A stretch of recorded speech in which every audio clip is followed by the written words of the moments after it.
When the first survey teams reached Oasis 13th, they reported an idyllic green jewel, lush jungles rich with resources, orbiting a golden star ripe for harvesting. To settlers weary from the austerity of space, it was a promised land. But the indigenous beings of Oasis were far from welcoming. Lithe creatures with bark-like skin and leafy manes, they inhabited the forests as one with its flora and fauna. They wove ancient arboreal cities using technologies that channeled natural energies in symbiosis with their environment. To them, humanity's desire to tame the wilds was folly. Warnings went unheeded as settlers erected prefab colonies and began extracting resources. Only when vast swaths of forest were leveled did the beings intervene. Their powers over the planet's living essence allowed them to drive humanity back without bloodshed. Emerald guardian giants wielding primal magic, infused by the land itself. Settlers found themselves helplessly overgrown by the vengeful habitat. A fragile peace was eventually brokered.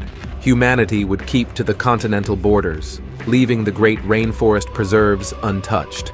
Coexistence would require mutual respect. But today, an ill-fated settler transport crashed deep in the old growth, the Lost Grove, most sacred of the forests.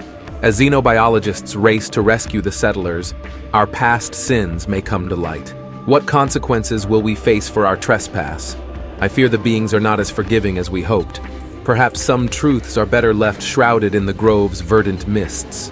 The forest holds many secrets, and the planet's consciousness runs deep. The research team moved cautiously through the ancient grove, following the emergency beacon's signal to the downed settler ship. The forest seemed to thrum with a watchful energy, its guardians surely tracking the trespassers. But the arboreal beings did not yet emerge, as if waiting to judge the merits of this incursion. At the crash site, tangled in the mammoth roots of a 800-year-old emergent tree, the team discovered a handful of battered settlers. They were cold, injured, but alive. As xenobiologists tended to them, there was no doubt, without immediate rescue, these survivors would perish. Thus, the team faced an impossible dilemma.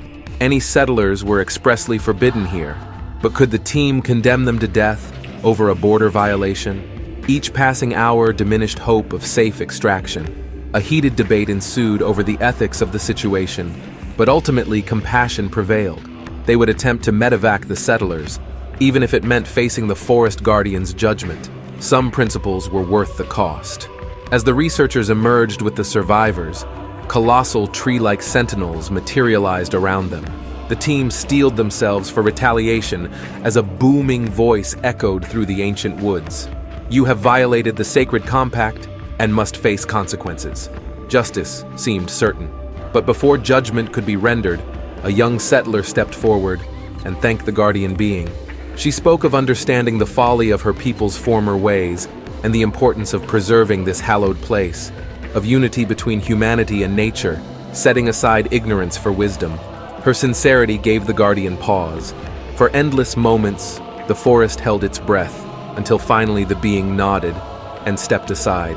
Sometimes, mercy springs from hope, and there are second chances for those who seek the truth with open eyes.